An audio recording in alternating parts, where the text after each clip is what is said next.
Ngibingelele in the wonderful name of Jesus Christ. Amen. Ngibingelele the Father of the house. Ngibingelele befundisi bonke. Ngibingelele ngirecognize le fivefold ministry yaNkulunkulu. Amen. Amen. Ngibingelele ibandla lonke in the name of Jesus Christ. Amen. Hallelujah. It's such a privilege. Hallelujah. It is not by might or by power, but it is by the Spirit of the Lord. Amen. Hallelujah. Hallelujah. Amen. While I was busy dancing there with you, we are passing. But today when they say come into the house of the Lord, I find joy when I'm invited to come to the presence of the Lord. Hallelujah. Within the presence of the Lord, the word of God says that there is liberty. Hallelujah. Siyakhululwa. Hallelujah. Amen.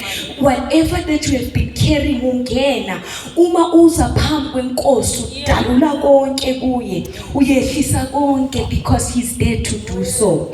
The book of Matthew, it says that come to me those who are carrying heavy burdens.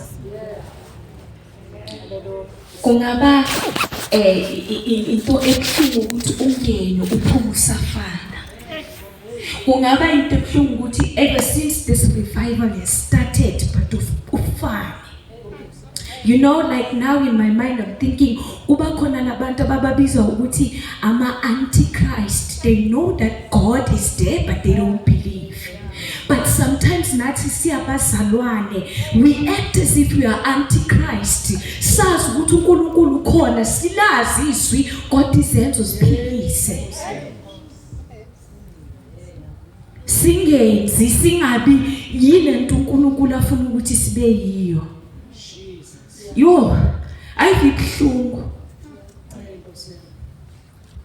Ayibuhlungu ukuthi every day we come into the house of the Lord but ufane. Hallelujah.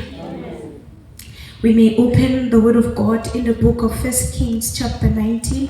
Ngizoqala from verse 1 to verse 5 and then omunye bengicela ukuthi angivulele ku Romans chapter 8 verse 19.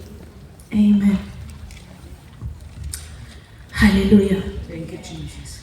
Uma sikhona I can begin. I-subtitle it threatened by Jezebel. Elijah flees to Beersheba, then to Mount Horeb.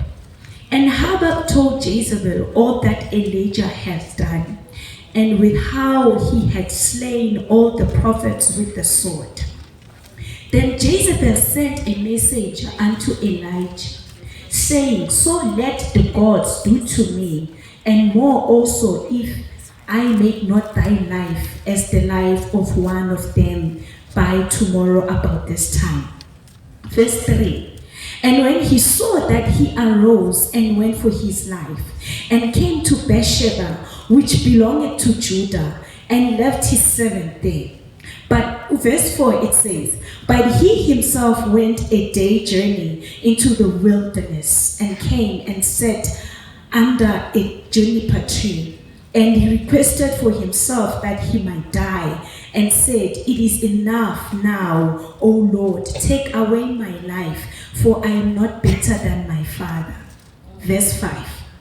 And he lay and slept under a juniper tree, and behold, an angel touched him and said unto him, arise and eat. Bengicela uyiwana uthole uRomans chapter 8 verse 19 angifunde.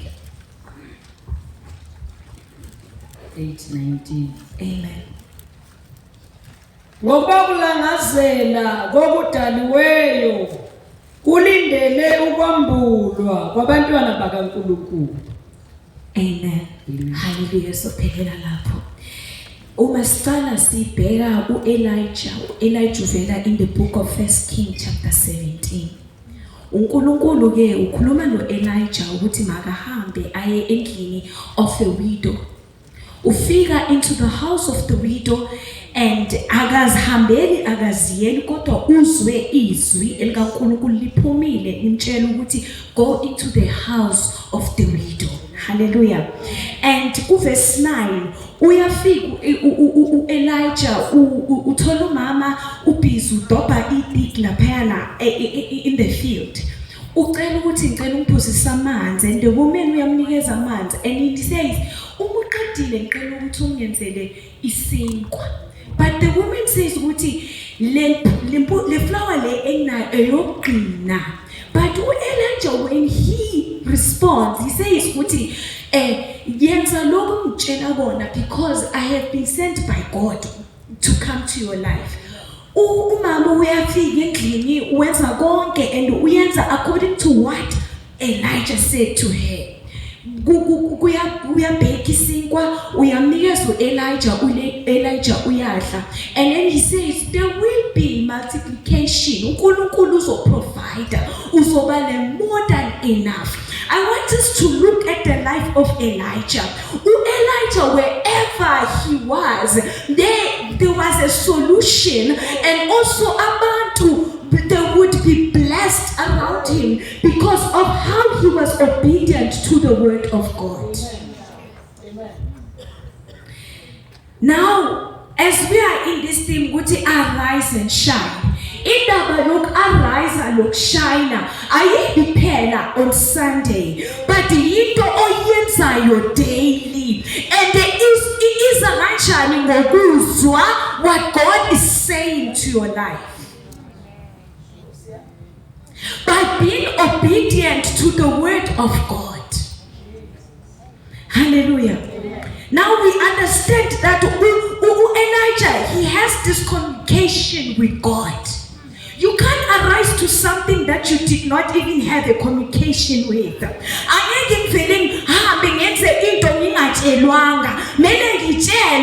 In order for me to actually do what is required of me. Highly given, highly required. Therefore, we need now to actually walk in it. Our problem is that communication in a barrier manje. Ziningi izinto sifikayo zimosha communication. Hallelujah. In verse 21, now it happens ukuthi umntanaka we-widow has died. Uyazibuza ukuthi kaze ngiyenzeni na?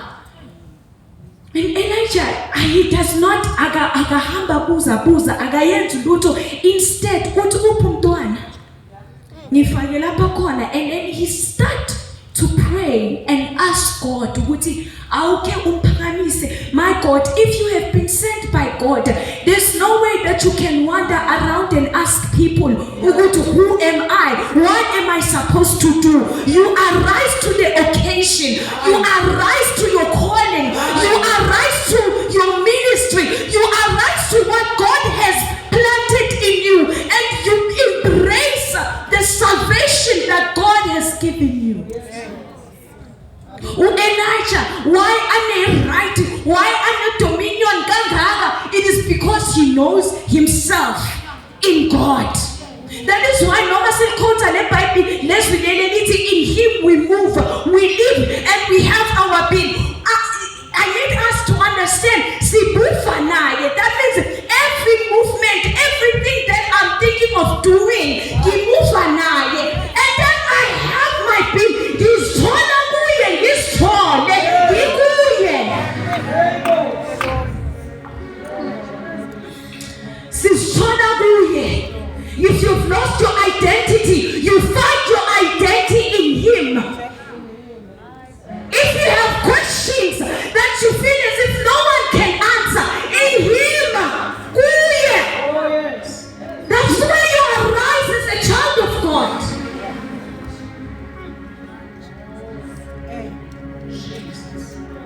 Today we have arisen. Today you are going to arise. Till 2025 ends. Till decades come and go. You are going to arise, child of God. You are not called to be a mediocre. You are not called to be a low person, but you have been called to walk because you come from a royal priesthood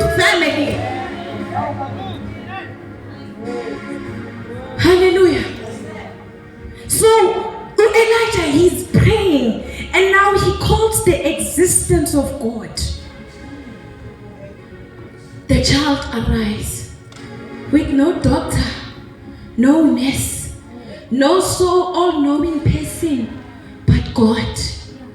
Na inkinga yethu yilokuthi we do not have a communication with him. Hence it's even hard for us to believe the word of God.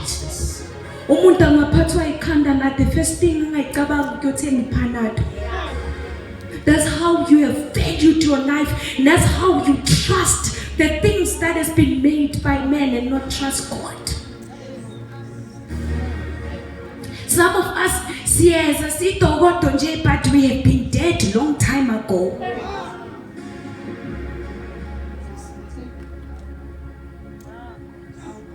We have the reputation of being alive, but yet dead. The book of Revelation chapter 3. Uphila kona ubukeka ungathi umzalwane. Uthi ukhuluma njengomzalwane. iBhayibheli uyaliphatha lona. But ngaphakathi you are dead. It's time for you to arise. Hallelujah. In chapter 18, u-Elijah uyahamba uya ku Ahab. Umefika lapha. Unento afuna ukuyibuza ukuthi hayibo. Ahab labantwana base-Israel kenzakalani ngani? Nibukeka ngathi nikhonza uBhaali niphinde nikhoze noNkulunkulu akenkethe. If uBhaali hambani noBhaali. If ke uNkulunkulu hambani noNkulunkulu. Abamphenduli. Manje mina ke ngibe nalento ukuthi kanti uBhaali yini into enkulu kangaka abantwana base-Israel bamthanda kangaka. Mangenza research bathi hayi uBhaali bekuyisithixo sayenziwa uJezebel. Lesithixo lesi siyenzwa ifaniswa njengenkomo enkulu. Angazi ifisakhumbula abantwana base-Israel akusewumkhuba wokuqala bawuyenza lo. Bayenza the time uMoses ahamba entabeni, bakhipha amacici, bakhipha konke, baziyenzela isithixo. Ngimangala ukuthi lesithixo lesi ke sibayenzelani. Now understand ukuthi no, asibakhuzi lesithixo. Asibakhuzi lesithixo because lesithixo lesinto esiyenzayo sifumena noma esiphi isono. Sifumene isono se-greediness. Sifumene isono se-lust. Sifumene isono se-sexual immorality in the church. Sifumene isono se-adultery. Sifumene isono noma esiphi in the church. So, even these days in some churches, there are those churches where noma yini yayenzwa. Noma yiphi imfundiso ikhona. Akukho umuntu okhuzayo. Abasakhonzi nangomoya ongcwele. Bakhonza lemimoya in the church of God. Hence, man, this world is turning upside and down because the children of God are nowhere to be found, most of them, especially the youth.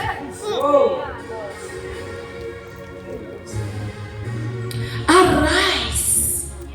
Now, manje, ngifunda something ku-Elijah ngithi, with this boldness, awusabi now, hayibo u-Ahab. Phela umuntu wayesebenzela uAhab wayesindisiwe afika amaprofeti kaNkulunkulu nithi hayibo Elijah awubasabi na.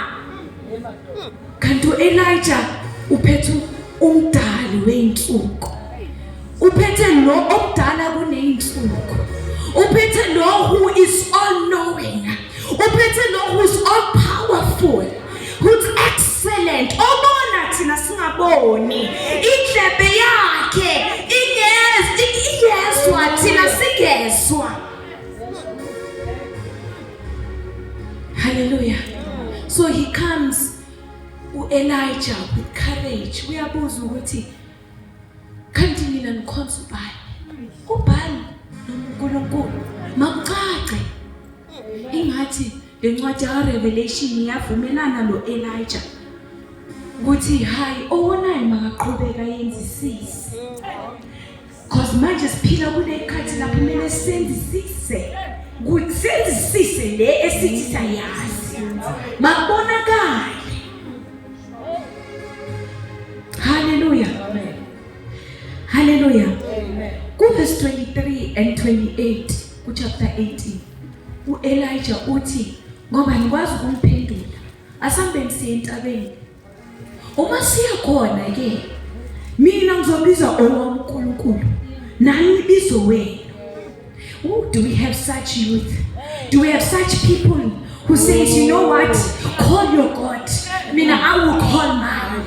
Do we have such church that says no, yenzani niyenzayo thina sobiza lo wethu esimasiyo? Manje uyafika uElijah uthi ke bhekani nisoletha nami ibhuli yami nisoletha inkomo yami nawe ulethe yami sibeke. Manje sifuna ukubona ukuthi omuphi uThixo zophendula. Umhlatshelo kuyohlatshelwa kuyenzeka kanjani asibone. Nabo kuyama prophetic ka Jezebel bafikile lapha entabeni sebayaqala bayakhuleka bayabiza ngamagama bayakhana. uElijah umile uthi hayibo ingani ayacabanga ukuthi Thixo wena ulele ukhohliwe ingathi ukhohliwe hayi ukhohliwe ngempela. This is the God that we serve. uElijah yena uma lifike lakhe ithuba akabizanga kaningi wabiza kayi-1. Ngathi uDaniel uma eqala ukukhuleka ingelosi umtshela uthi the day when uqala ukukhuleka nami ngavele nga-acta immediately ukukhuleka. And if you bostopile ngoba lapha in the spiritual realm kuningi kuyakiwa.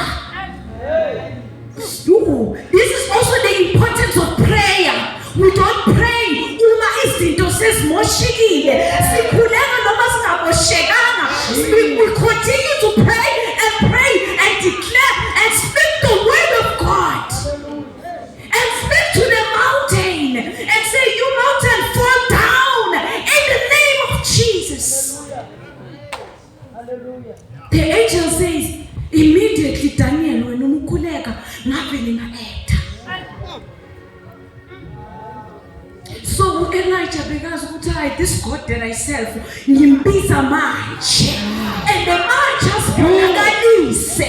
What is uElijah umlilo wehla umlilo wehla.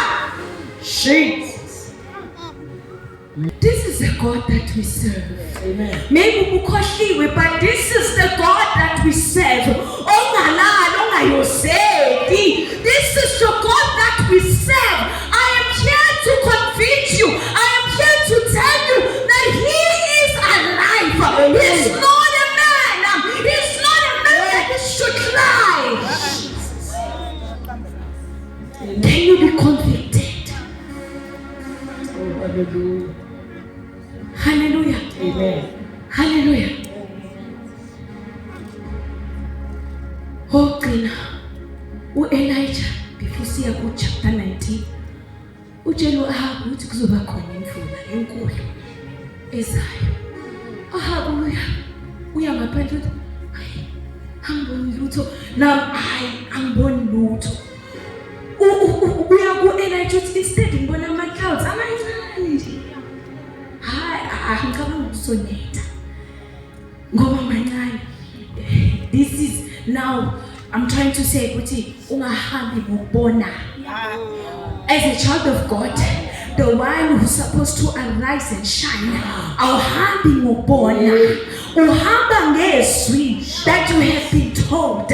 Uhamba ukuthi uNkulunkulu mina umtshelile.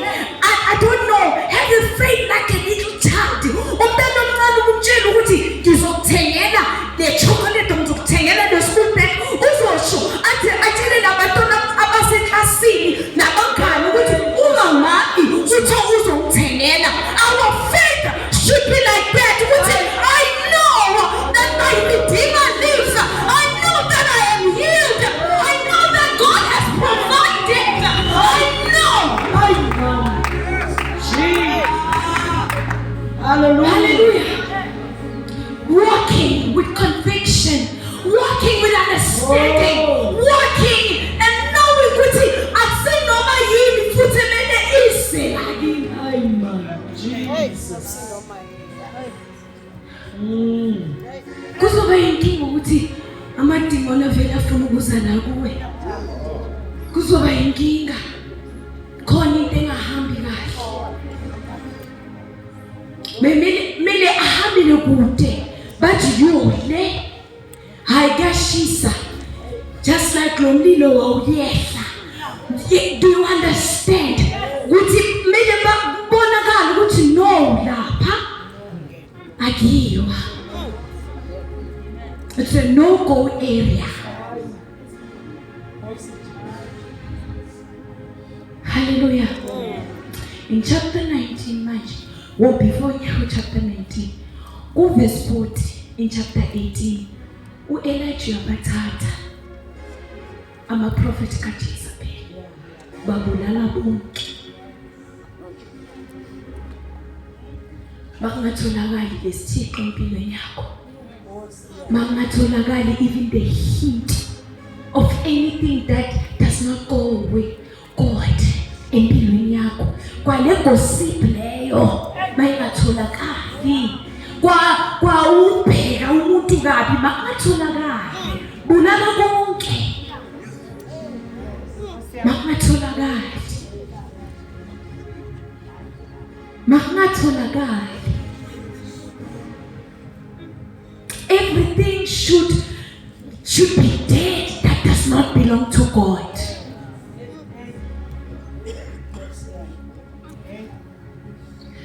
Chapter 19, Elijah, verse 1.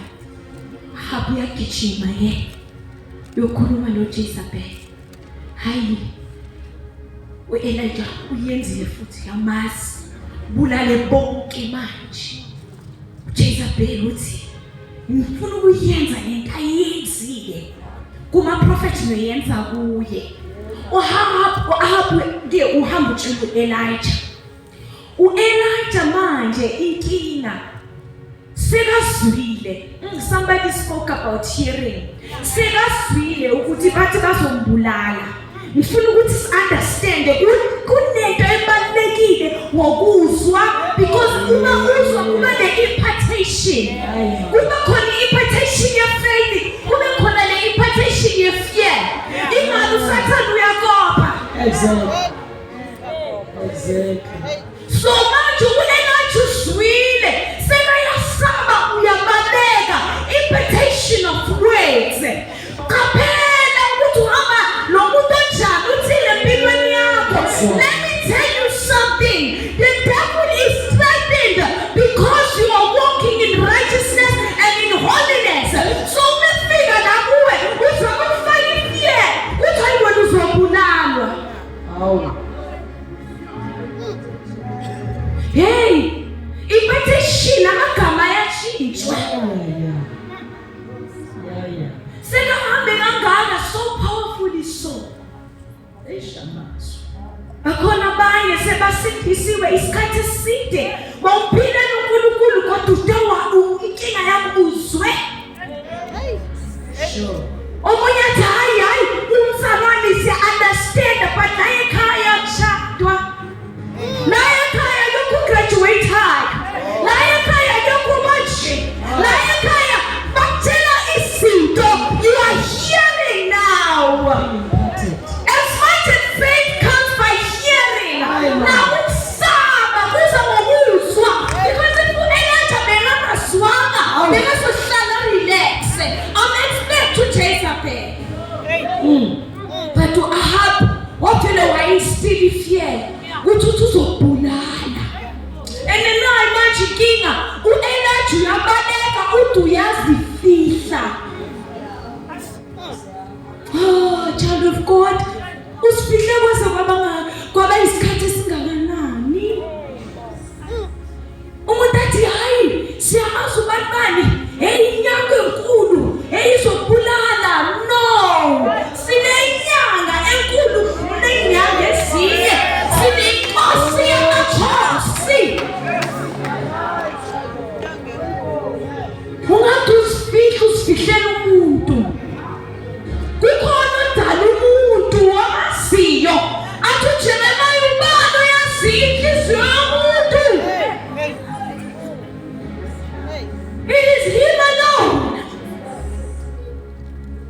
verse 5.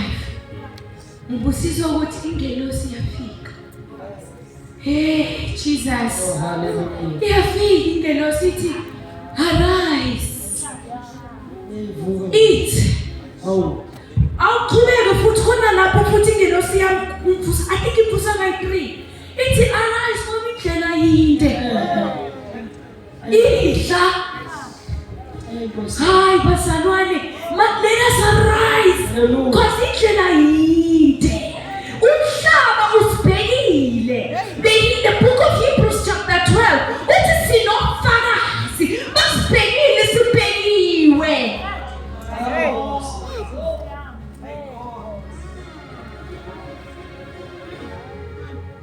Ngazuzifile.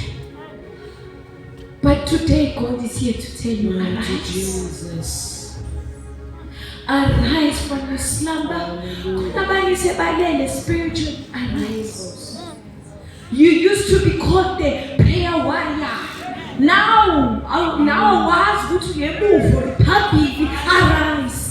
Mama. Jesus. Arise. Hallelujah. Vuka. Isikhathi asikho. Indlela yinde ngapha isikhathi asikho. Vuka. Vuka. Some of you don't even fast. So you don't even fast. Noma yila emlonyeni wakhe angena. Noma yipi, noma yini uyayidla. What happened to Daniel, to Shadrach, to Meshach of these days? Sebabanikezile ukuthi no thina eyethi diet efana nale besicela nisiyenzele le. Baphi? Arise. Oh, Mama. Jesus. Romans chapter 8, verse 19. Uthi for the earnest expectation of creature waited for the manifestation of the sons of God. Indalo nayo ilinde ukubonakaliswa of abantwana bakaNkulunkulu. Nature is waiting. Abobani laba balindiwe. Umqala lapha kuRomans chapter 8. There is now no condemnation for those who are in Christ, who do not walk by the flesh, but walk according to the Spirit of God. Yibo laba who are led by the Spirit of God. Now the nature is waiting. Umhlaba ulindile. Emsebenzini balindile ukubona umntwana kaNkulunkulu. Esikolweni lapho khona. They are waiting for the day when they see Christ. Urelaxe kakhulu. This is the last statement that I'm going to make. Ngelinye ilanga if I talk kwenye workshop, mangena. Ngibona abazalwane labaneyitala ama. Nithi hayibo, baningi bagqwele. Yini ngithi maybe ngiku workshop wrong. Ukuyi workshop yomsebenzi. Bana ngisitshela ukuthi maybe i-workshop yebandla. La. Hayi mali mangene ngithi hayibo. Ngiphibuza lo bhuti ngithi ngisendaweni right. Athi hawo usendaweni right. Ngaphuma ke sengiphuma ngibathi ngiyabatshela endlini ngithi yo le bandla leli bayadominate. Badominate all over. Ngangisitshela ukuthi ngisendaweni wrong.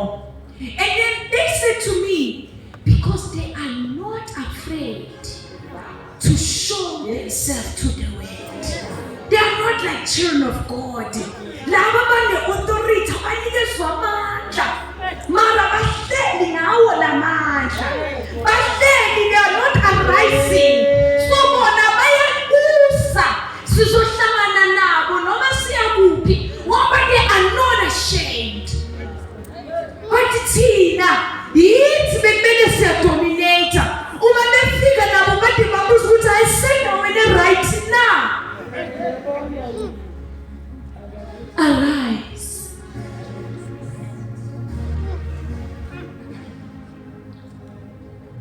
nature is waiting. Omunye uthi maybe angisenamandla. Hamba ngalamandla nawo. Akhona. Inkinga wena uyazidoubt ngoba sowuswile. Wabaleka, wazifihla. Tonight I want to talk to this person. Uyazazi usifikile isikhathi eside. Uyazazi ukuthi awusekho endaweni yakho.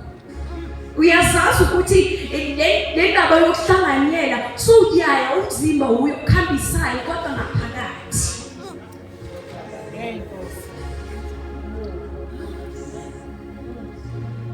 I'm talking to you. I'm talking to this one. Okay, why experiencing the bayensindiso was slider back. I'm talking to this one who says, mina ngizame konke. But I'm here to tell you that you haven't tried God, honestly. Try Him. Try Him. Try Him. Ulindile. In your family, they are waiting to see. They are waiting to see. Arise. And in the Bayok, arise. Be obedient to the word of God. Izwa. I don't know if tonight, Kono, Oti, can I give my life back again to God? Maybe lento le bengithi ngiyayenza ayenzeki ngoba ngiyayibona ukuthi bengihamba ngendlela yami. But tonight I'm here to give you an opportunity. Ngaba ikhala sesikhulumile ngivele ngihlale phansi. This is an opportunity. Hallelujah. Amen. This is an opportunity for you. We may stand up in the presence of the Lord. We thank you, Jesus.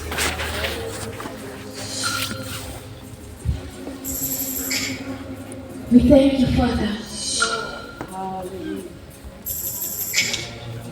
We are going to pray. You know where you are lacking.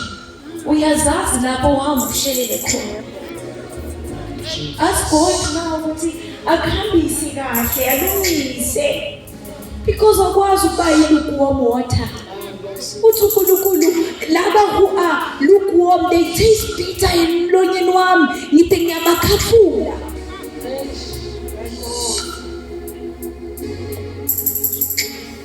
So you know where you are lacking. We are going to pray. Take it all to God and pray.